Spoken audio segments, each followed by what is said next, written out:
नमस्कार दोस्तों, स्वागत है आपका स्टडी फॉर सिविल सर्विसेज में। देखिए, स्टडी फॉर सिविल सर्विसेज के छात्र हैं तो ये वाला टेलीग्राम जरूर ज्वाइन करके रखिए। यूट्यूब चैनल में हमारे साथ है तो भी ये वाला टेलीग्राम ज्वाइन करना बहुत ज्यादा जरूरी है। सारे नोटिफिकेशन, सारे अपडेट, सारे मोस्ट इंपोर्टेंट पिक्स, सारा रिवीजन सब कुछ यहाँ पे बताया जाता है। देखिए, ये हमारा एससीएस डेली क्विज चैनल है, इसमें डेली क्विज होती है, बिल्कुल फ्री में, इसको जरूर ज्वाइन कर लीजिएगा। ये हमारा इंस्टाग्राम का पेज है, इसको जरूर फॉलो कर लीजिएगा। Study for civil dot services करके अगर आप इंस्टाग्राम में सर्च करेंगे तो आपको मिल जाएगा। वीडियो के डिस्क्रिप्शन में इसकी लिंक दी हुई। इसमें आप स्टोरी सेक्शन जरूर देखते रहा करिए, प्लस इसमें हाईलाइट्स आते रहते हैं और प्लस पोस्ट आती रहती है, इनको जरूर फॉलो करते रहिए। क्या हाल है साथियों, मैं विकास तोमर, आपके अपने trustworthy channel study for civil services पे आज आपके समक्ष लेके आ गए हैं 16 जुलाई करंट अफेयर हिंदी इंग्लिश दोनों ही भाषाओं में यूपीएससी और अदर स्टेट पीसी एग्जामिनेशन के लिए।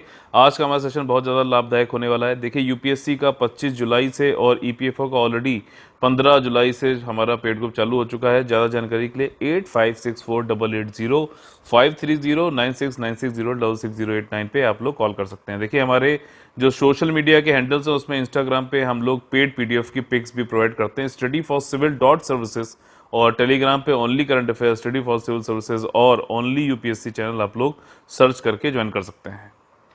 ठीक, अब देखिए आज के जो हमारे टॉपिक्स प्रीलिम्स और मेंस में आ सकते हैं वो हैं, देखिए पहला तो मेमोरेंडम ऑफ अंडरस्टैंडिंग इंडिया और किंगडम ऑफ डेनमार्क, इनके बीच में हुआ, किन बातों पे हुआ, किन क्षेत्रों पे हुआ, ये सारी चीजें देखेंगे। साथ ही साथ कैबिनेट की अभी मीटिंग हुई थी, उसमें कई सारे जो है अप्रूवल हुए हैं, कई सारे डिसीजंस हुए हैं। उसमें से एक डिसीजन है कि कैबिनेट ने अप्रूव कर दिया जो नेशनल आयुष मिशन है उसको कंटिन्यू करेंगे आगे तक। सेंट्रली स्पॉन्सर्ड स्कीम है ये, यानी कि स्टेट भी कुछ ना कुछ इसमें कंट्रीब्यूट करती है। ठीक, अगला ये है कि अनुच्छेद 340 के तहत गठित आयोग यानी कमीशन, बैकवर्ड कमीशन होती है, तो उसका कार्यकाल को विस्तार कर दिया गया, यानी एक्सटेंशन उसको दे दिया गया है। ये भी कैबिनेट का डिसीजन था। साथ ही साथ साइंस से रिलेटेड एक काफी खतरनाक जो है हम लोग आज टॉपिक पढ़ेंगे, जिसके जो है एग्जाम के अनुसार, ठीक है, हम लोग जो चीजें इंपॉर्टेंट है उस पर ध्यान देंगे। नाम है फ्यू इलेक्ट्रॉन बबल्स। ठीक, ये सुपर फ्लूइड हीलियम गैस में देखा गया है, इसके बारे में जानेंगे। और अभी मिनिस्ट्री ने रिलीज करी है एक एमनेस्टी स्कीम, ठीक, फॉर वॉयलेटर्स ऑफ एनवायरमेंट नॉर्म्स। ठीक, एनवायरमेंट पर्यावरण के जो नॉर्म्स हैं उनका उल्लंघन करने वालों के लिए एक जो है माफी योजना चालू करी गई है। अच्छा, आप लोग से ये पहला क्वेश्चन है कि एमनेस्टी इंटरनेशनल के नाम से एक संस्था है, वो क्या संस्था है और क्या काम करती है। ठीक, हमारा जो इंपॉर्टेंट डे है आज का 16 जुलाई का, वो है वर्ल्ड स्नेक डे, यानी कि सर्प दिवस। और इसी के साथ में मुझे एक मतलब हास्यास्पद जो है एक घटना याद आ गई। एक जो है मैं जगह पे गया था जहाँ पर जो है स्नैक्स वो प्रोवाइड करते थे, तो वहाँ पे उन्होंने जो है इंग्लिश को लिख रखा था कि जो है बिल्कुल ताजे स्नैक्स जो है आपको मिलेंगे, तो थोड़ा बहुत ये सब हास्यास्पद हो जाते हैं। चलिए, पहला आज का जो टॉपिक है वो है मेमोरेंडम ऑफ अंडरस्टैंडिंग अभी हुई है इंडिया और किंगडम ऑफ डेनमार्क के बीच में। ठीक, डेनमार्क का ही एक पार्ट जो है वो ग्रीनलैंड भी है, ध्यान रखिएगा, ग्रीनलैंड जो कि उत्तरी अटलांटिक जो ओशियन है उसमें आपको दिखता है। ठीक, देखिए, यूनियन कैबिनेट की मीटिंग हुई, उसमें मोदी जी ने अप्रूवल दे दिया है आपका मेमोरेंडम ऑफ अंडरस्टैंडिंग का। हेल्थ जो मिनिस्ट्री हमारी और डेनमार्क के दोनों ने मिलकर इसमें सहयोग की बात करी है फील्ड ऑफ हेल्थ और मेडिसिन पर। ठीक, तो यहाँ पे एक हेल्थ का जो है इसमें सहयोग की बात करी जा रही है। देखिए, यहाँ पे ये आपका जो है डेनमार्क है आपका, ठीक, ये स्वीडन है आपका, और ये जितना रंग बिरंगा दिख रहा है ये सब डेनमार्क है। और डेनमार्क जो है जर्मनी से देखिए यहाँ पे ये टच करता है। नॉर्थ सी के जो है आपके पूर्वी हिस्से में आता है। बाल्टिक सी जो है आपका ये इसके पूर्व में आती है। इसकी जो कैपिटल है वो कोपेनहेगन है। ठीक, तो ये सारी चीज़ों को जरा सा आप देखिएगा। कील बे जो है यहाँ पे पाया जाता है जर्मनी के पास में। ठीक है, अभी जो द्विपक्षीय मीटिंग हुई उसमें हेल्थ फोकस था यहाँ पर, और यहाँ पे ये कोशिश करी जा रही है कि ज्वाइंट इनिशिएटिव, दोनों लोग मिलकर जो है ज्वाइंट इनिशिएटिव लेंगे, टेक्नोलॉजी का डेवलपमेंट करेंगे हेल्थ सेक्टर में। टेक्नोलॉजी से बात हो रही तो आपको पता है ऑनलाइन, डिजिटल और ये सारी चीज़ें करी जाएंगी। टेली मेडिसिन, जो आपका हेल्थ से संबंधित चीज़ें करी जाएंगी, इसमें आप लोग वीडियो कॉन्फ्रेंसिंग करके भी जो है अपनी दवाइयाँ और जो प्रिस्क्रिप्शन ले सकते हैं। ठीक, और इसमें जो है जो बायलैटरल जो टाइज हैं, जो द्विपक्षीय जो हमारे संबंध हैं उसको और मजबूत बनाना है और इम्प्रूव करना है। हमारे यहाँ जो पब्लिक हेल्थ स्टेटस यानी सार्वजनिक जो स्वास्थ्य की जो स्टेटस है अभी वो दोनों ही कंट्रीज में लोगों के लिए वो बेहतर बनाना है, फैसिलिटेट करना है। ठीक, रिलेशनशिप हमारे और डेनमार्क के बीच में काफ़ी अच्छे रहे हैं और हमारी यहाँ जो है डेनमार्क की एम्बेसी है न्यू दिल्ली में और हमारी भारत की एम्बेसी है कोपनहेगन में। नेहरू जी के टाइम पे क्या हुआ था, नेहरू जी ने 1957 यानी 57 में डेनमार्क विजिट किया था और हमारी जो सौहार्दपूर्ण जो फ्रेंडली दोस्ताना जो रिलेशनशिप है उसकी नींव रखी थी। और अभी देखा जाए तो जुलाई 2010 से 2016 के बीच में हमारे डेनमार्क के जो है रिश्ते कुछ खराब हो गए थे। एक बंदा था किम डेवी, ठीक, तो उसका जो है प्रत्यर्पण होना था। अच्छा, किम डेवी ये बंदा है कि बंदी, ये बताइए कमेंट करके। तो प्रत्यर्पण होना था इनका, एक्सट्रेडिशन होना था। दो चीजें होती हैं, एक होती है आपकी डिपोर्टेशन, डिपोर्ट कर देना, दूसरा होता है एक्सट्रेडिशन। डिपोर्ट जो है वो एक सरकार दूसरे सरकार से कर सकती है, थोड़ा सा कंपैरेटिवली तेजी से हो सकता है, लेकिन एक्सट्रेडिशन जो होता है एक तरीके का लेजिस्लेटिव प्रोसेस होता है। तो वहां की जो लेजिस्लेचर है, भारत की संसद है, वहां से जो है डिसीजन ये सब होगा और लॉ जो भी बनाए गए हैं संसद के द्वारा उसके जो है अनुरूप ही चीजें होंगी। तो एक्सट्रेडिशन की बात यहाँ पे हो रही थी, तो लॉ और सारी चीजें इसमें थी, तो उसकी वजह से काफी टाइम भी लगा। तो रिश्ते हमारे थोड़े से एडवर्सली इफेक्ट हो गए थे, प्रतिकूल प्रभाव पड़ा था हमारे रिश्तों पर। जैसे कि हमारा जो व्यापार है वो इफेक्ट हो गया था, एक आर्थिक जो रिलेशन थे, कॉपरेशन था, वो सब थोड़ा सा इफेक्ट हुआ था। ठीक, अभी देखा जाए तो काफी हमारे सौहार्दपूर्ण और दोस्ताना रिश्ते हैं आपस में। हमारी जो जो सहक्रियाएं हैं, जैसे कि राजनीतिक क्षेत्र पे हो, आर्थिक क्षेत्र पे हो, एकेडमिक क्षेत्र पे हो आपका, और जो है आपके अनुसंधान रिसर्च फील्ड में हो, काफी अच्छे चल रहे हैं और काफी अच्छी हाई लेवल की विजिट्स भी हमारी होती रहती है। हाई लेवल की विजिट्स यानी पीएम, हमारे प्रधानमंत्री हो गए, राष्ट्रपति हो गए, ये सब लोग एक दूसरे के यहाँ जाते रहते हैं। ठीक, तो आईआर का पहला टॉपिक था। दूसरा टॉपिक जो है हमारा वो नेशनल आयुष मिशन से है। आयुष मिशन के बारे में आप लोग को मैंने बताया भी था, आयुर्वेदा, योगा, यूनानी, सिद्धा, होम्योपैथी और इसके अलावा जो है आपके दो और थे, ठीक, सोवा रिग्पा और एक नेचुरोपैथी, तो ये भी इसके अंतर्गत आते हैं। अभी क्या हुआ है कि कैबिनेट ने, अच्छा, कैबिनेट से संबंधित जो कमिटीज होती है ना, इस पे मेरा एक वीडियो पड़ा हुआ है आपका स्टडी फॉर सिविल सर्विसेज के हमारे चैनल पे। आप लोग कैबिनेट यूट्यूब पे जाकर कैबिनेट कमिटीज लिखना, फिर लिखना स्टडी फॉर सिविल सर्विसेज, आपको वाला वीडियो मिल जाएगा।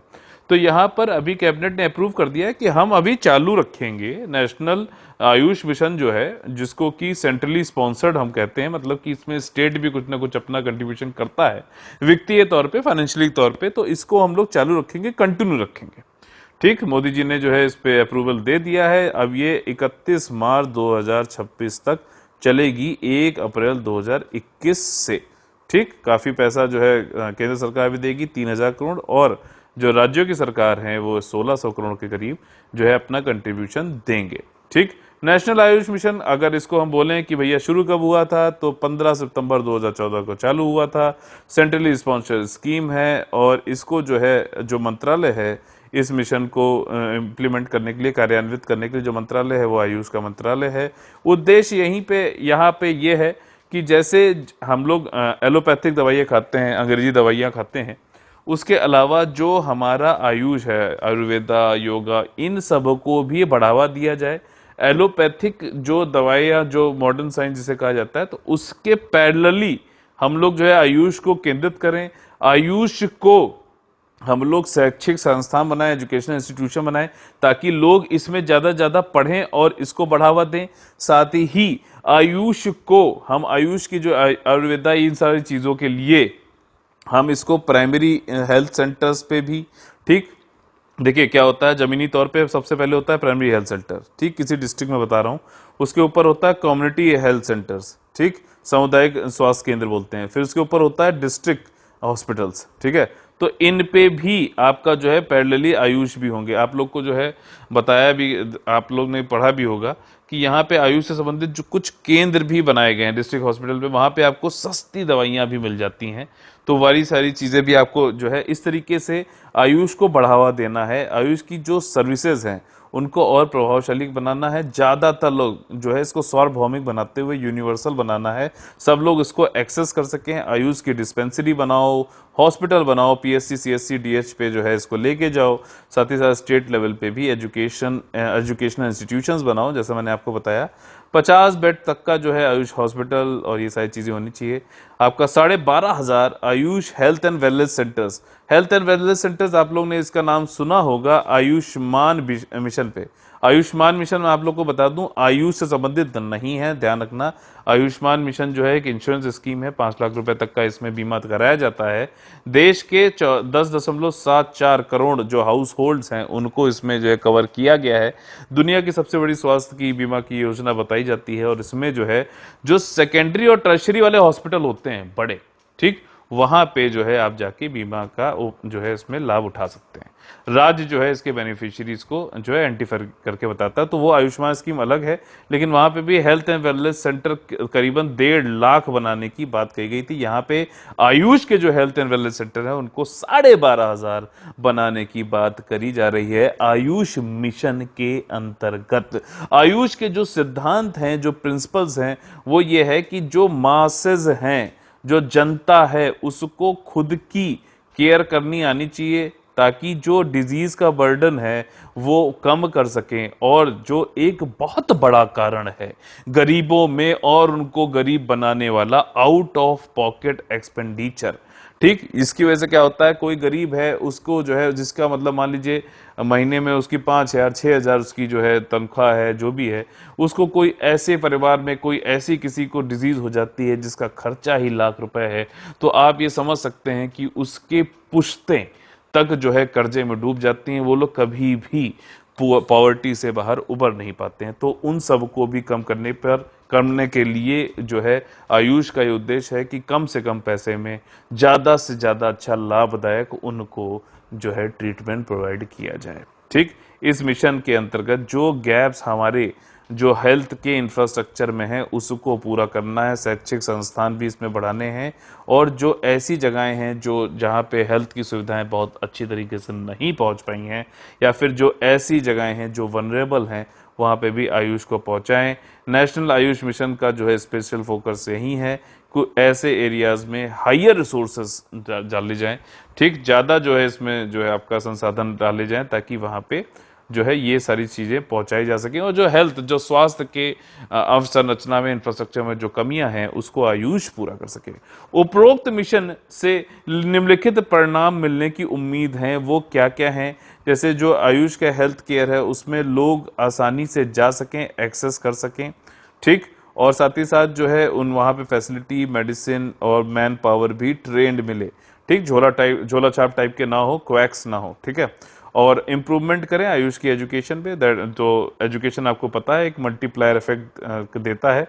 आप लोग को बताना है मल्टीप्लायर इफेक्ट क्या है, मैंने अभी 2-3 दिन पहले ही बताया था, ठीक। और इसका फोकस यही है कि जो भी कम्युनिकेबल या फिर नॉन कम्युनिकेबल या फिर संचारी या फिर गैर संचारी जो डिसीजेज हैं, ठीक, जैसे नॉन कम्युनिकेबल कौन सी होती है आपकी, जो आपका ये डायबिटीज हो गई, मधुमेह हो गई, ये सारी चीजें, तो उनको कम किया जाए। पब्लिक हेल्थ प्रोग्राम को बढ़ावा दिया जाए, आयुष सिस्टम को हेल्थ केयर सिस्टम में बढ़िया से बढ़िया जो है जगह अपनी बनाने का मौका दिया जाए, ठीक। तो ये वाली चीज है। आयुष पे अगर क्वेश्चन आता है तो ये सारी चीजें आप उसमें लिख सकते हैं, और किस मंत्रालय के अंतर क्या क्या उद्देश्य हैं ये भी क्वेश्चन में बनाया जा सकता है प्रीलिम्स के, ठीक। अगला जो हमारा टॉपिक है पॉलिटी और गवर्नेंस से संबंधित है। यहां पर आर्टिकल नंबर जो भारतीय संविधान का है 340, उसके अंतर्गत बैकवर्ड कमीशन बनाई जाती हैं, ठीक, जो पिछड़े लोगों के लिए जो है आयोग बनाया जाता है।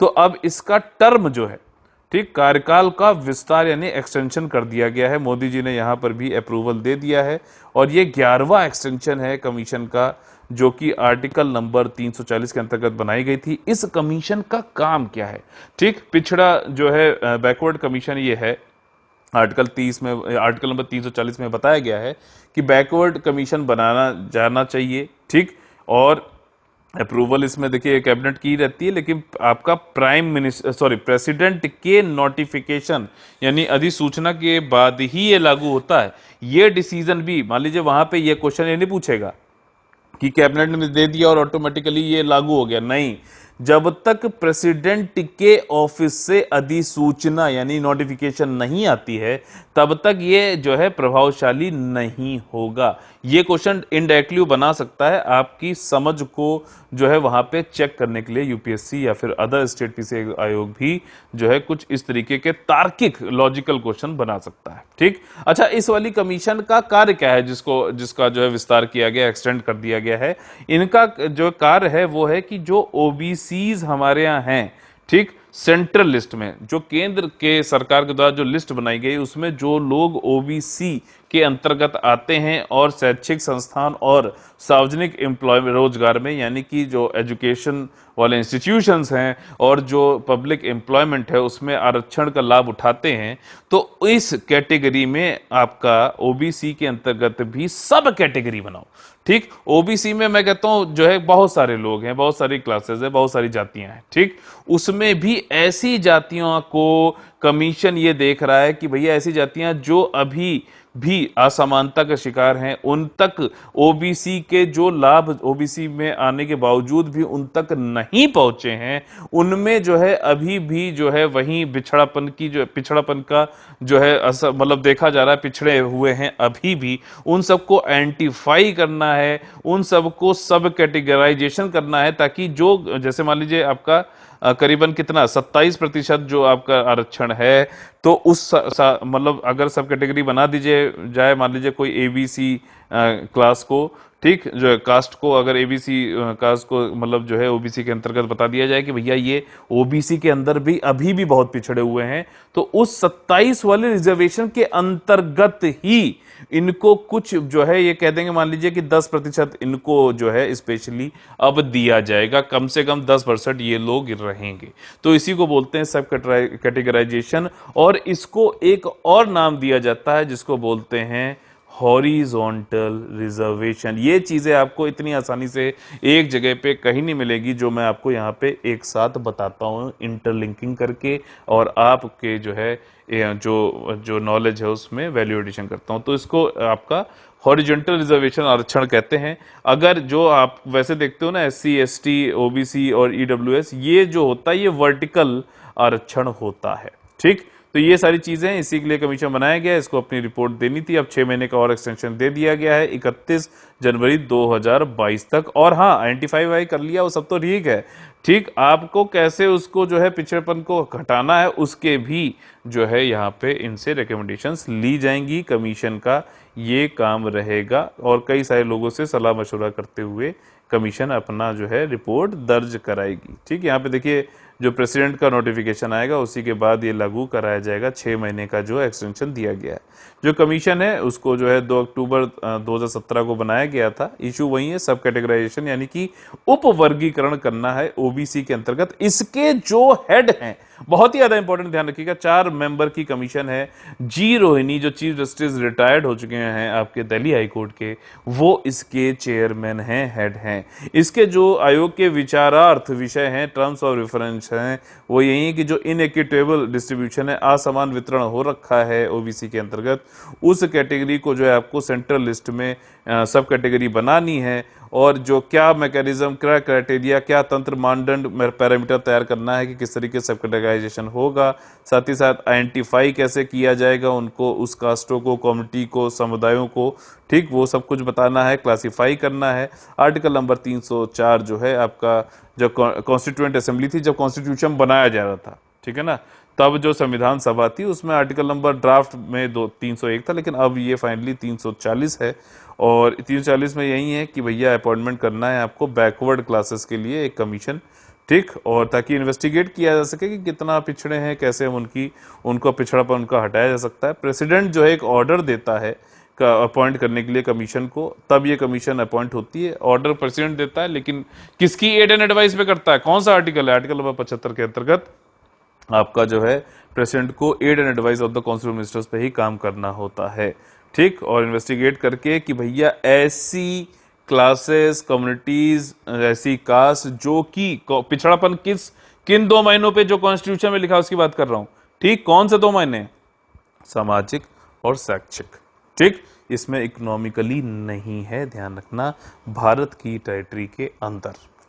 तो ये जबरदस्त तरीके से आपको यहाँ पे समझाया गया। कैसा लगा आप लोग को? अगर पसंद आया तो लाइक का बटन दबा सकते हैं आप, और मोटिवेशन हमें कर सकते हैं। देखिए अगला जो टॉपिक है ये साइंस का टॉपिक है, और हम लोग सभी लोग के लिए, जिस तरीके से सभी लोग जो ह्यूमैनिटीज के भी हैं, सबको जो चीजें इंपॉर्टेंट है एग्जाम पॉइंट ऑफ व्यू से, सिर्फ उस पर ध्यान देंगे।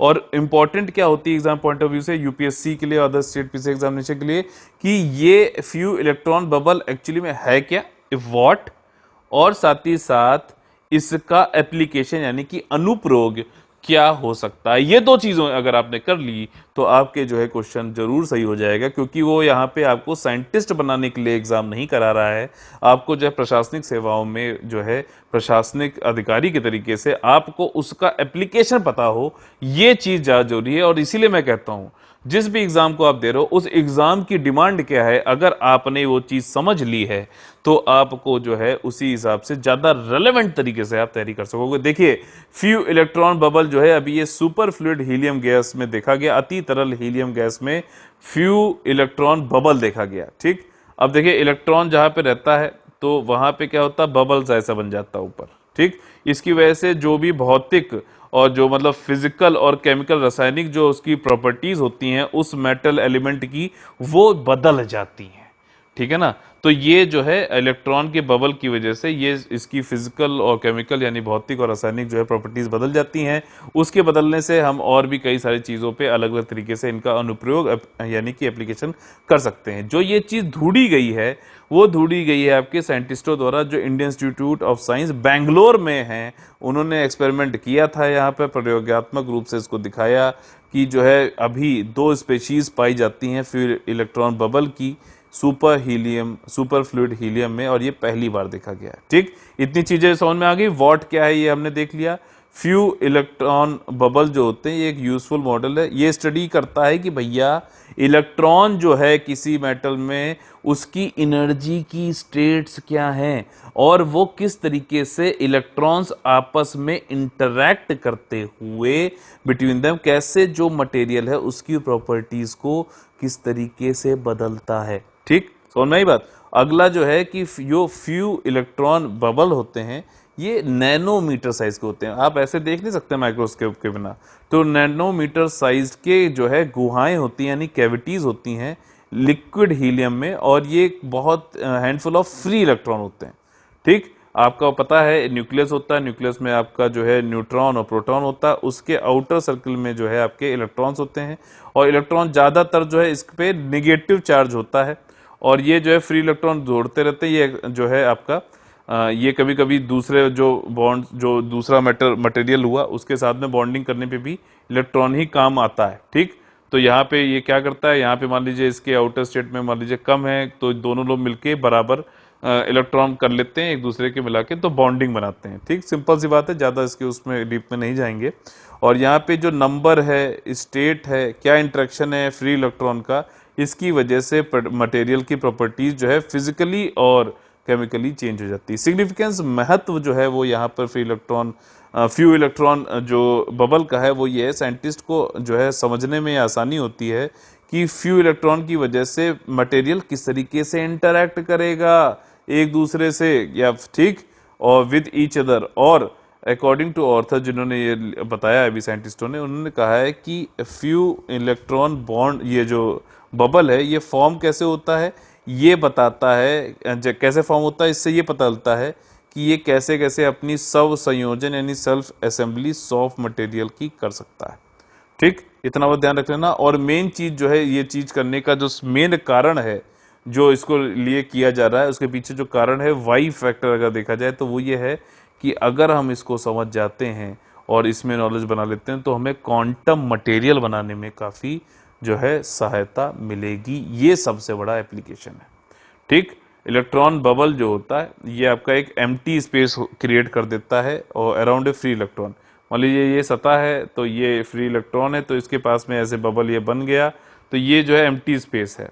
ठीक है, और जो है कहाँ पर, क्रायोजेनिक गैस और लिक्विड में जैसे कि नियॉन और हीलियम में, ऐसे ही एक जो है फ्री स्पेस एम्प्टी स्पेस जो है आपका बना देता है। 2 नैनोमीटर तक की इसकी जो है डायमीटर होती है एटमॉस्फेरिक प्रेशर पे यानी वायुमंडलीय दबाव में। ठीक, इलेक्ट्रॉन जो इंजेक्ट किए जाते हैं सुपर फ्लूइड में फॉर्म ऑफ हीलियम में, वो एक सिंगल इलेक्ट्रॉन जो है बबल बना देते हैं, गुहा बना देते हैं फ्री हीलियम आइटम में, और इसमें और एक ही इलेक्ट्रॉन होता है। जो शेप होता है बबल का वो डिपेंड करता है कि एनर्जी स्टेट कैसी है।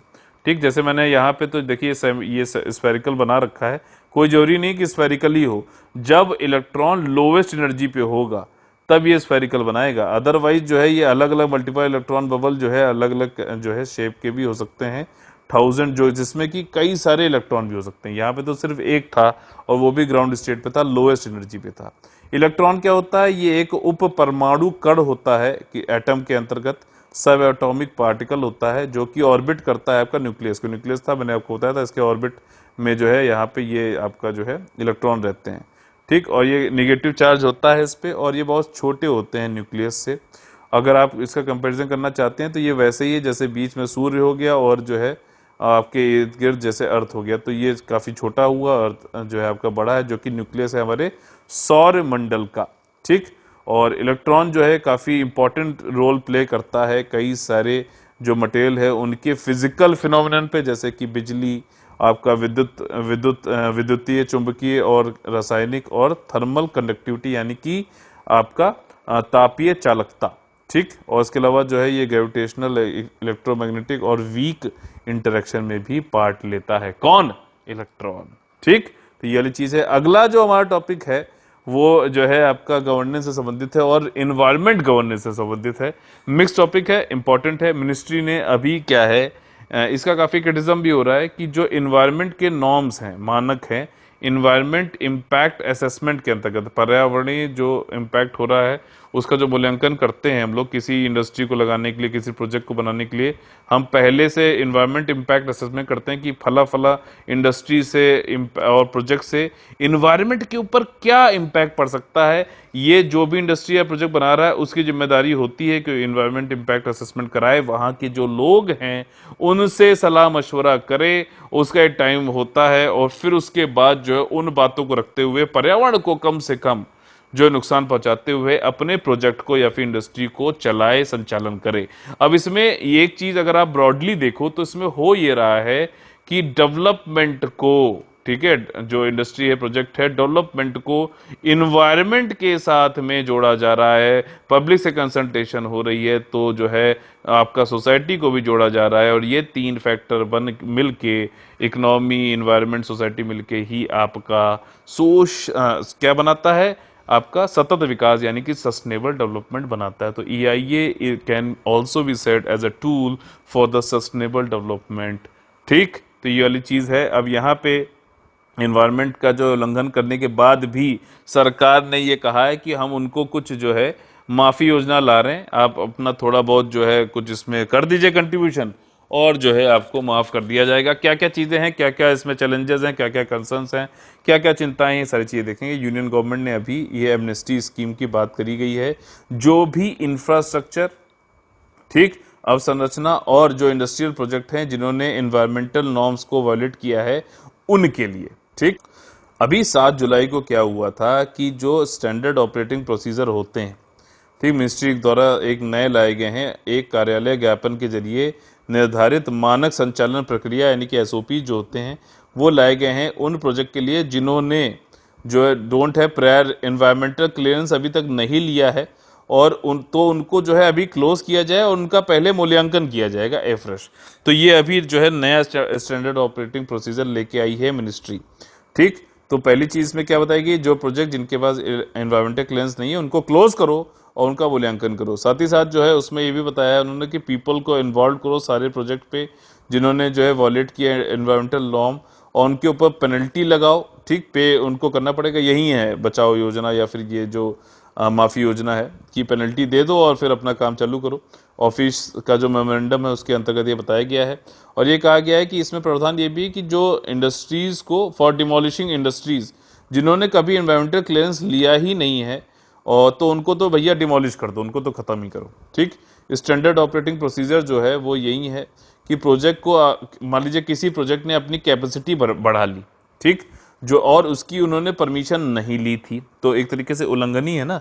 तो उनका जो है उनको वापस जाना पड़ेगा अपनी पुरानी प्रोडक्शन लिमिट पे, ठीक। कैपेसिटी बढ़ा ली, मान लीजिए पहले 100 बनाते थे, अब उन्होंने 1000 बनाने लगे, तो और आपने जो है कोई क्लियरेंस परमिशन कोई नहीं ली है, तो आप वापस 100 पे जाओ, ठीक, और फिर उसके बाद मूल्यांकन होगा, फिर हम आगे देखेंगे।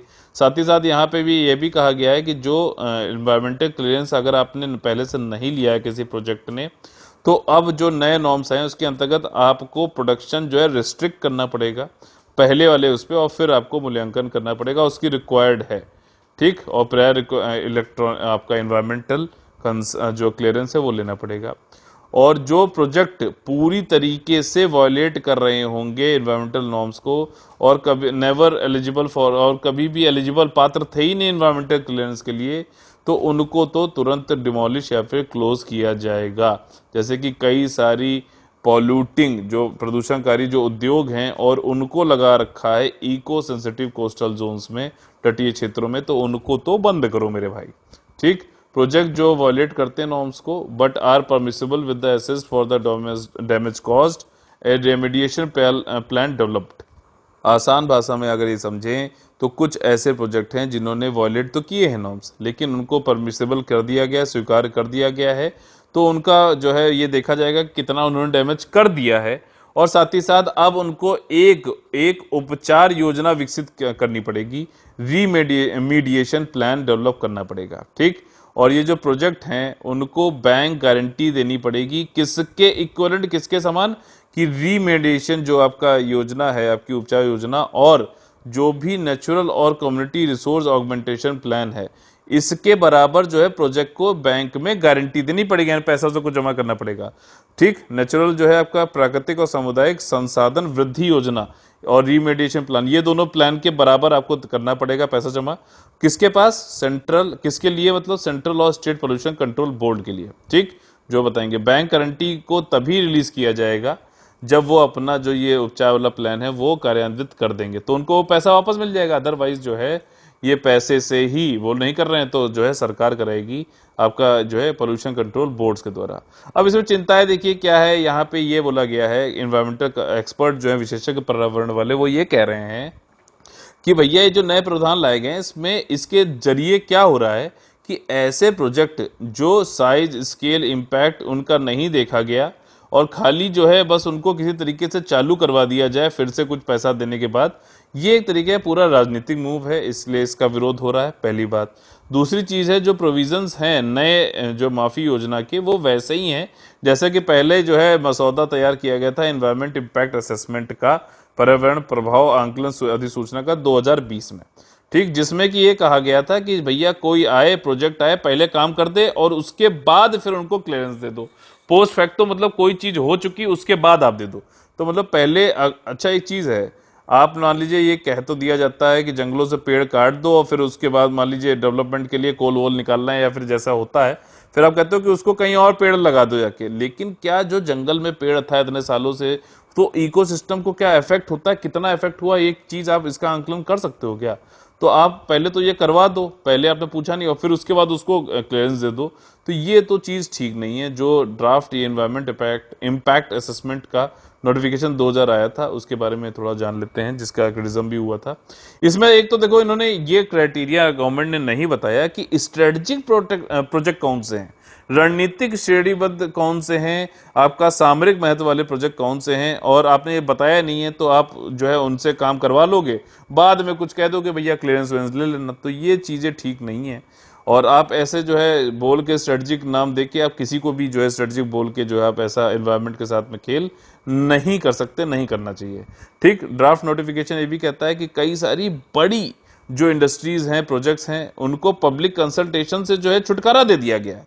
ठीक, तो ये भी गलत बात है। कई सारी जो आपके केमिकल मैन्युफैक्चरिंग है, पेट्रोलियम प्रोडक्ट है, बिल्डिंग है, कंस्ट्रक्शन है, डेवलपमेंट, इनलैंड वाटरवेज है, expansion widening of national highway, अरे बच्चा क्या ये सारे मतलब आपने छूट दे दिए इनसे कि आपको जो है पब्लिक से कंसल्टेशन यानी कि पब्लिक से परामर्श करना ही नहीं है। क्या मतलब क्या बचा गया? देख रहे हो इतनी सारी चीजें तो आपने इसी में कर दी है। ठीक, साथ ही साथ जो क्लॉज है पोस्ट फैक्टो क्लियरेंस वाला, ये ठीक नहीं है।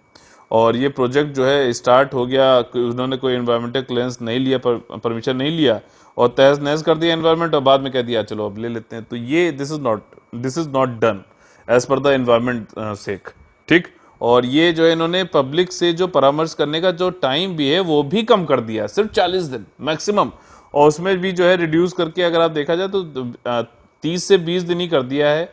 वो टाइम जब पब्लिक को जो है सबमिट करना होगा अपना रिस्पॉन्स पब्लिक हेयरिंग के दौरान, अगर कभी उनसे हेयरिंग कराई जाएगी तो पहले अगर ठीक एनवायरमेंटल क्लियरेंस लेने के लिए पब्लिक हेयरिंग करानी पड़ेगी। पब्लिक हेयरिंग जो सार्वजनिक सुनवाई होगी उसमें उनको जवाब 20 दिन में ही कराना है। ठीक, तो एनवायरनमेंट से संबंधित, गवर्नेंस से संबंधित बहुत ज्यादा इंपॉर्टेंट था ये वाला हमारा टॉपिक आज का। देखिए daily UPSC main GS answer writing free practice 16 जुलाई का जो क्वेश्चन है, क्वेश्चन नंबर 61 आज हम लोग कर रहे हैं। 2 महीने हम लोग पूरे कर चुके हैं। अगर आप लोग को किसी को भी अगर इससे फायदा पहुंचा है, ओनली यूपीएससी का डिस्कशन वाले ग्रुप में आप लोग ने जो है आंकलन एक दूसरे का किया है, इवेल्युएशन किया है, आंसर्स का खुद भी लिखा है लगातार, ठीक, बिना ये सोचे कि दूसरा लिखेगा तब वो मेरा चेक करेगा तब मैं उसका चेक करूंगा, ऐसी भावना के बगैर अगर आपने किया, आपको थोड़ा सा भी इससे फायदा पहुंचा है तो आप लोग जरूर बताइएगा कमेंट करके। और आज का जो क्वेश्चन है बहुत ज्यादा इंपॉर्टेंट, पर्यावरण प्रभाव आंकलन यानी कि एनवायरमेंट इंपैक्ट असेसमेंट क्या है, पहले तो ये बता दो, एक एग्जाम्पल छोटा सा दे देना, साथ ही साथ एनालाइज करना है, विश्लेषण करना है कि जो ड्राफ्ट जो एनवायरमेंट इंपैक्ट असेसमेंट नोटिफिकेशन 2020 की आई थी उसका असेसमेंट भी करना है।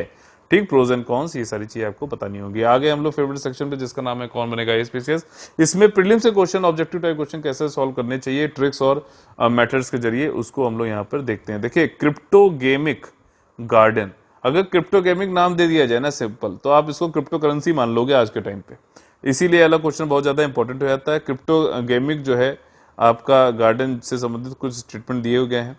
ये गार्डन में करीबन जो है आपका 50 स्पेशीज जो है आपकी प्रजातियां लाइकन, फर्न, फंगी, ठीक, कवक से बनाई जाएंगी। अच्छा, लाइकन जो है आपका ये किससे मिलके बनता है, ये क्वेश्चन पूछ चुका है यूपीएससी 2015 में, मुझे याद है जहां तक जो 2015 में पूछा गया था, लाइकन किस से बन के बनता है, सिम्बायोटिक रिलेशनशिप बनाता है। तो लाइकन, फर्न और फंगाई की जो है इसमें कवक की जो है 50 प्रजातियां बनाई जाएंगी। इन्हीं को ही, इन तीनों को जोड़ के ही क्रिप्टोगेमाई बोलते हैं। ठीक, समझ में आई बात? पहला स्टेटमेंट एकदम सही है। इंडिया का पहला क्रिप्टोगेमिक गार्डन जो है हिमाचल प्रदेश में बनाया जाएगा, एकदम गलत है, ये उत्तराखंड में बनाया जाएगा। तो दूसरा स्टेटमेंट गलत हो गया। अब देखो दूसरा वाला किसमें किसमें, इसमें तो सी वाला ऑप्शन यहाँ पे सही हो जाएगा क्योंकि ट्रू पूछा गया, ये भी जरूर देख लेना। तो जो साइट चूज करी गई है वो इसलिए चूज करी गई है क्योंकि वहां पॉल्यूशन का लेवल है कम, मॉइस्ट की कंडीशन है ज्यादा, और ये इस स्पेशीज को जो है बढ़ने में, फलने फूलने में जो है मदद करती है। अब देखो यहाँ पे मॉइस्ट कंडीशन दी गई है, इसका मतलब ये है कि जहाँ पे भी मॉइस्चर ये ज्यादा रहता है तो वहां पे ये कवक, फंगी और ये सब जो है होने के चांसेस ज्यादा होते हैं, पॉल्यूशन भी कम होना चाहिए। ठीक, देहरादून उत्तराखंड के गांव जो टाउन है चक्राता, वहां पे इसको ओपन किया गया है। अगला जो हमारा जो टॉपिक है, जो क्वेश्चन है वो है आपका international trade finance service platform. घबराओ नहीं, देखो मैं बताता हूँ, अंतर्राष्ट्रीय व्यापार वित्तीय सेवा मंच। अब यहाँ पे क्या है, ट्रेड करने के लिए फाइनेंस की सर्विस देने का एक प्लेटफॉर्म है, इंटरनेशनली इसको देखा जा रहा है। तो उससे संबंधित ट्रू वाले स्टेटमेंट आपको बताने। देखिए जो फ्रेमवर्क है वो एक्सपोर्टर और इंपोर्टर यही तो ट्रेड करते हैं, इनको कई सारी जो है वेरियस टाइप की ट्रेड फाइनेंस फैसिलिटी दी जाएंगी, मतलब ट्रेड करने के लिए, इंपोर्ट करने के लिए, एक्सपोर्ट करने के लिए वित्तीय सहायता दी जाएगी, वो भी कम्पिटिटिव टर्म्स पे, मतलब कि सस्ते उसमें सहायता दे दी जाएगी, ब्याज व्याज कम लेंगे, टैक्स वैक्स कम लेंगे, ड्यूटी कम लेंगे। ठीक, इंटरनेशनल ट्रेड ट्रांजेक्शन जो है करते समय, और ये डेडिकेटेड इलेक्ट्रॉनिक प्लेटफॉर्म है ITFS। पहला स्टेटमेंट एकदम सही है।